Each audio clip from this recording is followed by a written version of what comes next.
Chevening Scholarship. This is the most prestigious scholarship I'm going to talk.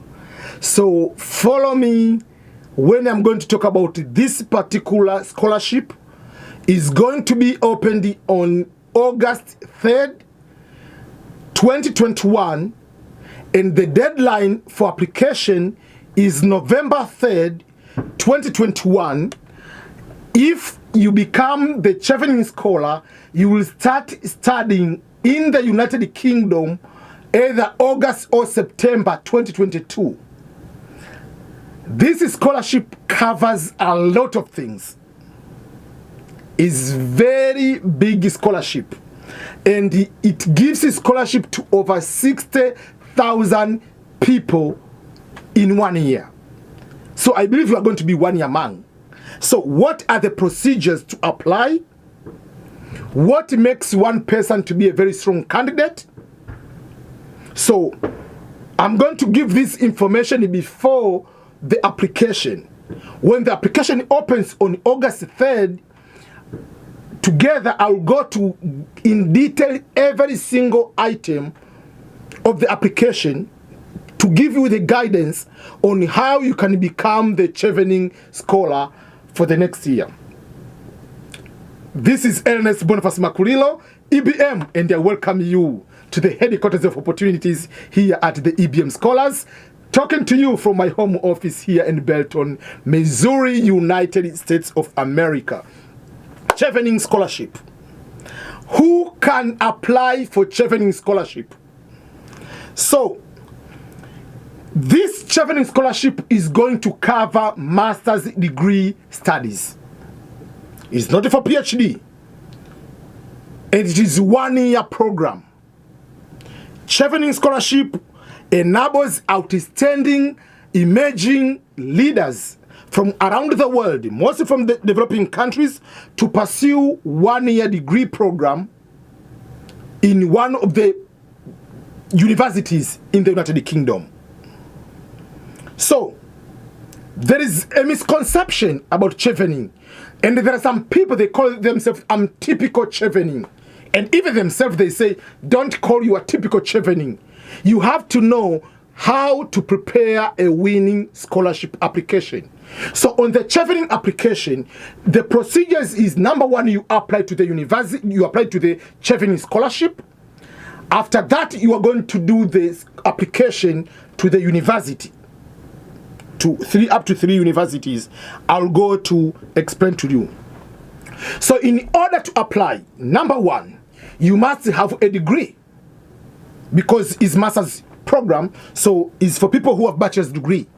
You need to have a bachelor degree with the good results, at least upper second class, for most of 3.5 and above out of 5. If you are using the GPA of 4, at least 2.1, whatever going forward, whatever they classify, I'll put the link on the description so that you can understand. But you must have a good results, upper second class and above, with 2 years of work experience. So, what do we mean by work experience? Here is people usually get confused. When we say work experience, everybody is looking, oh, how much money I made in that type of employment. No. Chevening work experience is categorized into full-time work experience or part-time.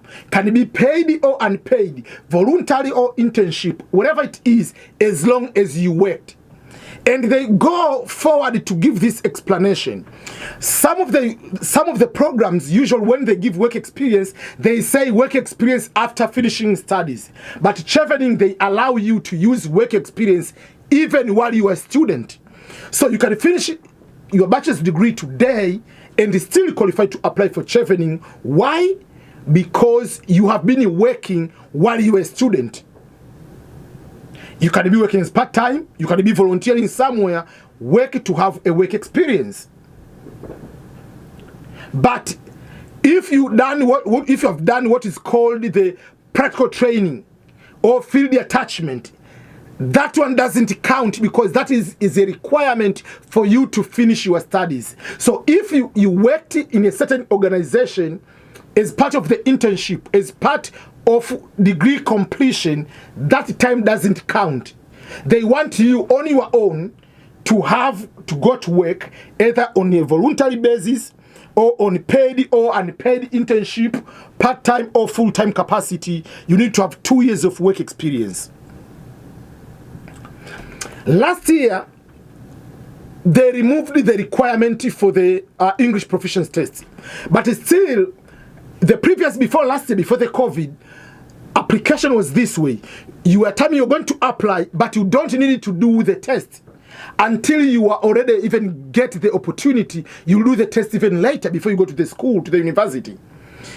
So it was not a requirement, it's not a requirement to do the test before. Last year, because of the COVID, the test was removed. But we do not know exactly for this year. We'll see the instructions on August 3rd. But assume the English proficiency test is there. The test for the English will be required. You apply in August up to November 3rd. You don't need to have the test. You don't need to have the recommendation letters already. You will put the names of referees or references. If you pass the stage to be called for the interview, then your referees or references will be able to send the recommendation letters. So it is the simplest. Yes, it is very technical, but it's the simplest by removing certain requirements. Like you don't need to submit the English proficiency test on spot. You don't need to have recommendation letters on spot. So what do you need? You need to show the work experience. You need to write. There are special essays. You have to write them. You have to show your leadership potential. What are you going to gain? What are you going to do when you come back? How many people are going to benefit from your education over there? So there are all those kind of things, how to write the good motivational statement. And there are special essays, you have to do that. There is a proper way on how to write a very competitive resume. Not the resume with name, date of birth, marital status, tribe, religion. No, don't put in religion, don't put in tribe, don't put marital status. You are applying for masters, you are putting primary school education, secondary school education, high school education. Who cares about high school? Who cares about primary school? There are ways of how to write a resume. So you need to know how to put those kind of things in a proper way, in a very competitive way. So let me read some of these things. Eligible type of work experience, full-time, part-time, voluntary work, paid, unpaid, all those kind of things. How do they calculate? They calculate the Chevening Scholarships is equal to 2 years of work experience, which is about 2,800 hours. Because in each work experience, they will be asking you, how many hours did you work in total? So they can be able to calculate about that. Then, the application timeline. The process of selecting is a very long process. As I said, you are applying this August to the November to go to start your studies in August, September 2022, meaning it is a very long process. So when you are going to be selected by Chevening, technically you are conditionally selected upon getting the admission and fulfilling the remaining of the requirements. So there is the first time is November 3rd is the deadline for application. So once you finish application, November 4th, they are taking the application you put against the eligibility criteria. And what are the eligibility criteria? The eligibility criteria are very simple. Number one, you must be coming from the Chevening country, eligible country. Many countries are eligible countries. Then you must show that you will be coming back to return to your home country after finishing the program, to go back to your home country and stay for at least 2 years. So even if they didn't say this requirement, basically on the statement of purpose, why should they give you the scholarship? You will be supposed to indicate that I'm going to get 1, 2, 3, 4. I'm going to do 1, 2, 3, 4 upon returning. Then, obviously, you need to have good results, to have 2 years of work experience. You must apply to 3 eligible United Kingdom universities. There are courses which are going to be there. And those courses, you must get the unconditional offer. Because by July 15th, 2022. So what they're going to do, usual, around February, March, they are going to shortlist people for the interview. When they shortlist people for the interview, obviously, they will be able to tell you, okay, now you go and bring the recommendation letters. So the first results will be around March to April. They are going to shortlist people and interviewing to take place. They will do, obviously, because of the COVID, they are going to do the Zoom interviews. And by June, they are going to give the results.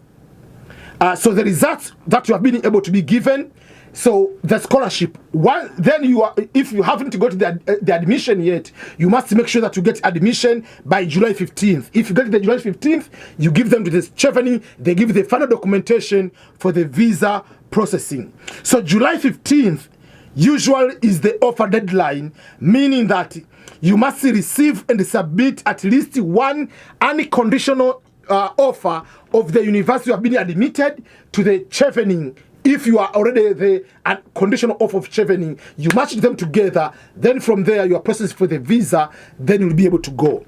As I said, for last year, they removed the requirement for the English proficiency test. So probably this year, still in the COVID, they might remove, even if it will be there, until you do the interview, you are not required to have the test for the English proficiency test. So your job is to make sure that you write a very competitive resume, to write very good essays, make sure that you follow the, avoid any grammatical error, ask some people to read it to see if it's a very good essays, and also should be convincing to show that you are going to become an emerging leader, you are going to solve the problems in your community, they are going to benefit from you. But overall, you will be returned to your home country. So all those kind of things, you need to understand them.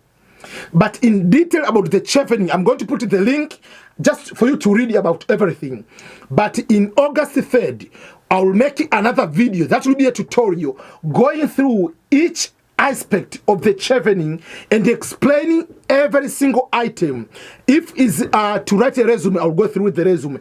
If to go to write an essay, I'll tell you how to go about it to put that essay in a very convincing way to be able to do that. How are you going to use the grammarly.com website as a tool to check your spelling and to check your grammar? Every single thing I'll be able to go through with you so that you don't need to lose this opportunity. Over 60,000 people are going to get the Chevening Scholarship each year to go to study in the United Kingdom. So, I'm excited. Myself, I wish if I was still looking for these kind of opportunities, this is a slam dunk. You have enough time to prepare. Don't wait until November 1st to start preparing for the November 3rd. Start preparing all these essays. Make sure that you have every good way, good resume. Everything should be very convincing. And there are some groups, even on Facebook or some other groups of Chevening people who have been Chevening before, Chevening Scholars alumni. You can go and ask them some questions if you want. They are very good people, most of them. They can be able to answer or share their experiences with you. Or there are some YouTube videos of actual Chevening scholars talking their experiences towards the interview, towards the application process. And we'll talk about the interview, how it looks like, what types of questions you can be able to expect, how do you need to prepare yourself for the interview if you are among the people shortlisted for the interview of the Chevening Scholarship. So all the best, everyone. Again, don't forget to subscribe to my YouTube channel. This is EBM from the EBM Scholars, youtube.com/EBM Scholars from Belton, Missouri, United States of America.